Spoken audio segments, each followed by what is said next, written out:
Tesla Model Y Standard First Impressions. Tesla was nice enough to hook us up with the new Model Y Standard trim for a few days, and while we'll be sure to fill you in on the full experience in the coming days, there are a lot of differences we noticed right off the bat, which make the ownership experience different from the premium configuration level. I purchased a Model Y long-range all-wheel drive back in August and took delivery just 2 weeks later. Through the first 3 months of owning my car, I've come to love so many things about the Tesla experience. I traded my ICE vehicle for a Tesla Model Y.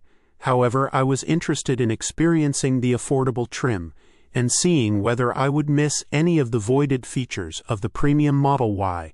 Through the first 24 hours, here are my first impressions of the Model Y Standard as a premium trim level owner. Overall aesthetic. The lack of a light bar is not something that is a deal breaker. In fact, I would argue that the Model Y Standard's more traditional headlight design is just as pleasing from an aesthetic standpoint. The car is great looking from top to bottom. There are not a substantial number of differences, besides the lack of a light bar on both the front and the back of the car. Overall, it is a very sleek vehicle, but the major changes are obviously with the interior. Interior changes. This is where the big differences are, and some of the things I've gotten used to in the premium are not included. If I didn't have a premium Model Y already, I'm not sure I'd miss some of the things that are not present in the standard trim, but I believe I'd get annoyed with it. First impressions. Interior is excellent. I definitely miss the additional storage already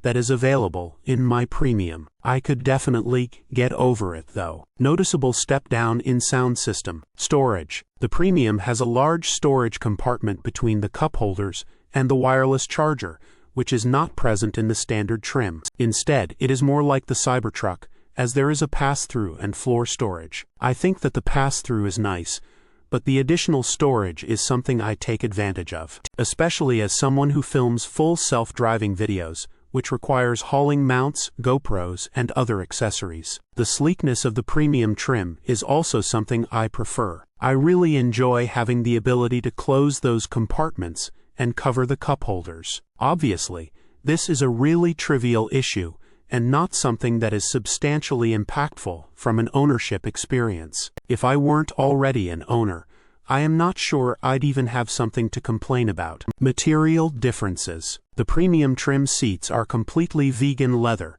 which I really do like, even as someone who doesn't really love leather seats due to their temperature dependency. The standard trim features a textile and vegan hybrid, which has half of the seat a different material than the other. The material is very similar to what I had in my previous car, a Bronco Sport. It was very durable, easy to clean, dried quickly, and hid a lot of things that leather does not, like oils from your skin, which constantly require attention to keep your interior looking fresh. The wireless charger is also a different material, as the premium features an Alcantara material on that. The standard has a rubberized and textured backing, which looks good too. They're both more than suitable. Other missing features. The standard lacks a few minor things. Most noticeably is the ambient lighting. The biggest change, however, and something I really miss, is the glass roof. A lot of people told me that when I got my Model Y, I wouldn't even notice the glass roof after a few weeks. That could not be further from the truth. I look out of it all the time,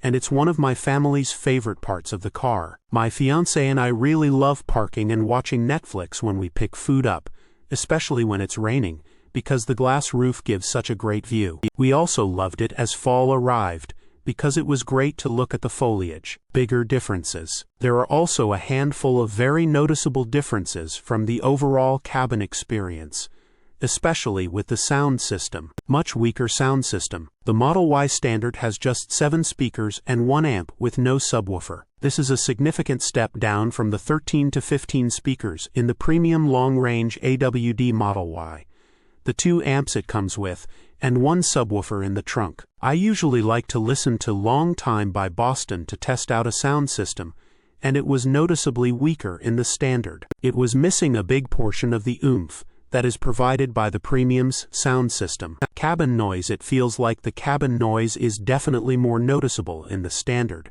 which is something I really love about my Model Y. It is able to dampen so much road noise from louder cars, and I don't feel as if it is very quiet in the Standard. This is perhaps the biggest make or break for me with this car. I truly have been spoiled by how quiet the cabin is in the Premium, and it's due to the lack of acoustic-lined glass in the Standard. I will be doing a more in-depth review of the Model Y Standard, especially with ride quality, later this week. Source: reposted and summarized from Joey Klender at teslarati.